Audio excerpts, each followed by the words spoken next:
வணக்கம் நண்பர்களே. இன்று நாம் கிரேக்க நாகரிகத்தை பற்றி பார்க்க இருக்கிறோம். கிரேக்க மக்கள் கடவுளை எப்படி கண்டறிந்தார்கள் என்பதே இன்றைய காணொளியின் தலைப்பு. காணொளியின் தொடக்கத்தில் ஒரு கேள்வியுடனே ஆரம்பிப்போம். அந்த கேள்வி என்னவென்றால், கடவுள் மனிதரை உருவாக்கினாரா அல்லது மனிதன்தான் கடவுளை உருவாக்கினானா? என்னுடைய எல்லா காணொளிகளிலும் இந்த கேள்வி கண்டிப்பாக இருக்கும். இந்த கேள்விக்கு பல நாகரிகங்களில் பல பதில்களை கொடுத்திருக்கின்றார்கள். எடுத்துக்காட்டாக, சிந்து சமவெளி மக்கள் இயற்கையை மையமாக கொண்ட கடவுளை வணங்கினார்கள். சுமேரிய மக்கள் பயத்தை மையமாக கொண்ட கடவுளை வணங்கினார்கள். பாபிலோனிய மக்கள் சட்டத்தோடு இணைந்த கடவுளை வணங்கினார்கள். ஆனால் கிரேக்கத்தில் இங்கே கடவுள் ஒரு சக்தி இல்லை, அவர் கதை வடிவில்தான் இருந்தார். மேலும் ஒரு மனிதர் போல நடந்து கொள்ளும் கடவுளே இங்கு காணப்பட்டார். இதுதான் நாகரிகத்தின் மிகப்பெரிய மாற்றம். ஏனெனில் கடவுளை மனிதன் மனித உருவிலேயே கண்டறிந்தான். இயற்கையிலிருந்து மனித உருவத்திற்கு கடவுளை கொண்டு வந்த தருணத்தை பற்றி பார்க்கலாம். எப்படி கிரேக்க மக்கள் கடவுளுக்கு மனித உருவத்தை கொடுத்தார்கள்? கிரேக்க மக்கள் கடலை பார்த்தார்கள். கடலுக்கு ஒரு கடவுள் உருவம் கொடுக்க வேண்டும் என எண்ணினார்கள். அந்த கடவுள் உருவத்தின் பெயர்தான் பொசைடன். கிரேக்க மக்கள் மின்னலை பார்த்தார்கள். அந்த மின்னலுக்கு ஒரு கடவுள் உருவம் கொடுக்க வேண்டும் என நினைத்தார்கள். அந்த கடவுள் உருவத்தின் பெயர் ஜியூஸ். ஜியூஸ் கடவுளை நீங்கள் நிறைய ஹாலிவுட் திரைப்படங்களில் பார்த்திருப்பீர்கள். பின்னர் கிரேக்க மக்கள் பாதாளத்தை பார்த்தார்கள். இதற்கு ஒரு கடவுள் வடிவத்தை கொடுக்க வேண்டும் என எண்ணினார்கள். அந்த பாதாள கடவுளுக்கு பெயர் ஹேடஸ். ஆனால் சற்று கவனியுங்கள், இந்த கடவுள்கள் வெறும் இயற்கை விளக்கங்கள் மட்டுமல்ல, அவர்களுக்கு மனித குணாதிசயங்கள் இருந்தது. ஏனெனில் அவற்றை உருவாக்கியதே மனிதன்தான். சியூஸ் கோபம், காதல், அதிகார ஆசை கொண்ட கடவுளாக இருந்தார். ஹேரா பொறாமையின் கடவுளாக இருந்தார். ஏரஸ் போரின் குருதி வெறி கொண்ட கடவுளாக இருந்தார். ஏத்தன்னா புத்திசாலித்தனத்தின் கடவுளாக இருந்தார். மனித நாகரிகத்தில் இது ஒரு புதிய கட்டம். ஏனெனில் மனிதன் இந்த நாகரிகத்தில்தான் இயற்கையை முழுவதாக புரிந்து கொண்டு இயற்கைக்கு மனித குணாதிசயங்களை வழங்கிய நாகரிகம். அதிகார மையமாக இருந்த கடவுளை பற்றி பார்க்கலாம். கிரேக்கர்கள் கற்பனையில் கடவுள்கள் ஒலிம்பஸ் மலையில் வாழ்ந்தார்கள் என நம்பினார்கள். அது ஒரு வானுலகம் என நம்பப்பட்டது. எனவே அது ஒரு அரச குடும்பம் போல அமைந்தது. அந்த அரச குடும்பத்திற்கு ஜியூஸ் கடவுளே ராஜா என அழைக்கப்பட்டார். மற்றவர்கள் அமைச்சர்கள் போல இருந்தார்கள்.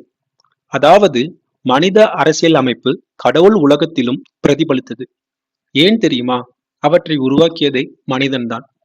மேலும் இக்கதைகளை எழுதுவதும் மனிதர்கள் மட்டுமே. எனவேதான் மனிதன் தான் அறிந்த குணாதிசயங்களை கடவுள்களுக்கும் வழங்கினான். மனித மனத்தின் பிரதிபலிப்பா கடவுள் என பார்க்கலாம். சற்று சிந்தித்து பாருங்கள். மனிதன் ஏன் கடவுளுக்கு மனித குணங்களை கொடுத்தான் தெரியுமா? ஏனெனில் அவனால் புரிந்து கொள்ள முடியாததை அவனே ஒரு கதையை உருவாக்கினால் மட்டும்தான் அவனால் அதை ஏற்றுக்கொள்ள முடியும், நிம்மதியாக வாழ முடியும். அதனால்தான் அவன் இயற்கைக்கு மனித உருவத்தை கொடுத்து அதை கடவுள் என்று வழிபட்டான். மின்னல் என்பது அறிவியல் என்று நம் அனைவருக்கும் தெரியும். ஆனால் கிரேக்க மக்கள் அதை ஜியூஸ் கடவுளின் கோபத்தின் வெளிப்பாடு என நம்பினார்கள். இது கதை மட்டுமே. ஆனால் இந்த கதை அந்த கிரேக்க மக்களிடையே பயத்தை குறைத்தது. கதை குழப்பத்தை ஒழுங்குபடுத்துகிறது என அவர்கள் நம்பினார்கள்.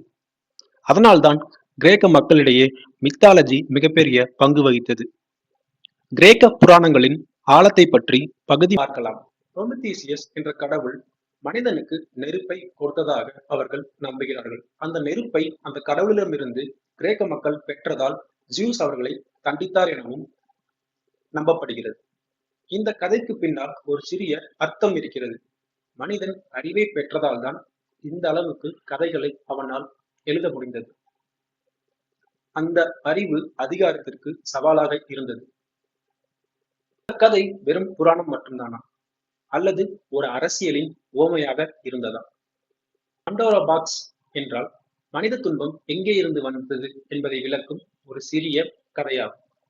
கடவுள் பிறந்தது இந்த பெட்டியை திறந்ததாலா அல்லது அதில் இருக்கும் ஆர்வத்தினாலா? கிரேக்க புராணங்களில் குழந்தை கதைகள் இல்லை, அவை மனித மனத்தின் ஆழமான சிந்தனை கதைகள் மட்டுமே இருந்தது. தத்துவம் எழுந்த தருணத்தை பற்றி பார்க்கலாம். கிரேக்க வரலாற்றில் இங்கேதான் மிகப்பெரிய புரட்சி ஏற்பட்டது. கிரேக்கத்தில் சிலர் கேள்வி கேட்டார்கள், இந்த கடவுள் என்பது உண்மையா? கடவுள் உண்மையானவர் தானா? உண்மையில் அவர் இருக்கிறாரா? என்றெல்லாம் கேள்விகளை எழுப்பினார்கள். சாக்ரட்டிஸ் உங்களுக்கு நன்றாக தெரிஞ்சிருக்கும். சாக்ரட்டிஸும் இந்த கேள்வியை கேட்டார். பிளேட்டோ உங்களுக்கு நன்றாக தெரிந்திருக்கும். பிளேட்டோவும் இந்த கேள்வியை கேட்டார். ஆனால் பிளேட்டோ அந்த கடவுளுக்கு உண்மை வடிவத்தை தேடிக்கொண்டே இருந்தார். அரிஸ்டாட்டில் நீங்கள் அனைவரும் நன்கு அறிந்த விஞ்ஞானிகளுள் ஒருவர். அவர் இந்த கடவுளுக்கான காரண விளைவை கண்டுபிடித்தார். இவர்கள் என்ன சொன்னார்கள் தெரியுமா? இந்த பிரபஞ்சம் ஒரு காரணத்திற்காக மட்டும்தான் இயங்குகிறது. கடவுள் நம்பிக்கை என்ற கதை அதற்கான காரணம் இல்லை என அந்த விஞ்ஞானிகள், அறிவார்ந்த மக்கள் கண்டுபிடித்தார்கள். இதுதான் நாகரிக வரலாற்றிலேயே முதல் முறையாக மனிதன் தான் உருவாக்கிய கடவுளை தானே சந்தேகப்பட்டது. கிரேக்கத்தில் 2 உலகங்கள் இருந்தன. ஒரு உலகம் புராண உலகம் எனவும் மற்றொரு உலகம் தத்துவ உலகம் எனவும் அவர்கள் நம்பினார்கள். ஆனால் இந்த 2 உலகமும் கிரேக்க மக்களிடையே ஒன்றாகத்தான் இருந்தது. அந்த 2 உலகமும் சமகாலத்தில் இருந்தது என அவர்கள் நம்பிதான் வாழ்ந்தார்கள். அவர்கள் கடவுளையும் வழிபட்டார்கள். ஆனால் அதே சமயம் அந்த கடவுளை எதிர்த்து, கடவுளின் இருப்பை எதிர்த்து கேள்வியும் கேட்டார்கள். ஏனென்றால் அறிவார்ந்த சமூகம் அல்லவா? இந்த சிந்திக்கும் திறன் மற்றும் சமநிலை மட்டும்தான் கிரேக்க நாகரிகத்தை மற்ற நாகரிகங்களிலிருந்து சிறிது வித்தியாசமாக காட்டுகிறது. மற்ற நாகரிகங்களில் கடவுளை மனிதன் ஆணித்தரமாக நம்பினான். ஆனால் கிரேக்க நாகரிகத்தில் மட்டும் அவன் எதிர்த்து கேள்வி கேட்டான். இருப்பை ஏன் நம்ப வேண்டும் என்று அவன் கேள்விகளை கேட்டான். நிறைவு பகுதிக்கு வந்துவிட்டோம். அப்படி என்றால் மக்கள் எப்படித்தான் கடவுளை கண்டறிந்தார்கள்?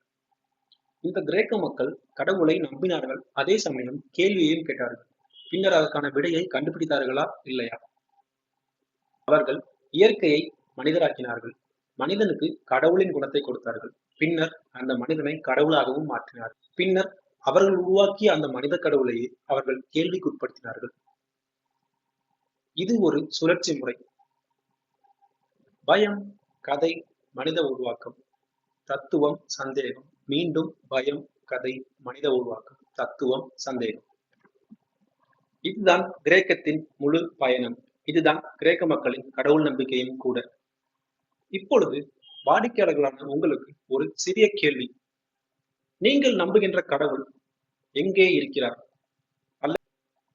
அல்லது அவர் வெறும் உங்கள் மனதின் பிரதிபலிப்பா? இல்லை என்றால் உண்மையில் கடவுள் வெளியில் எங்கேதான் இருக்கிறாரா? இந்த கேள்விக்கு 2500 ஆண்டுகளாக பதில் தேடிக்கொண்டுதான் இருக்கிறோம். பதில் தெரிந்தால் கமெண்ட் பாக்ஸில் தெரிவியுங்கள். வாழ்க தமிழ். நன்றி.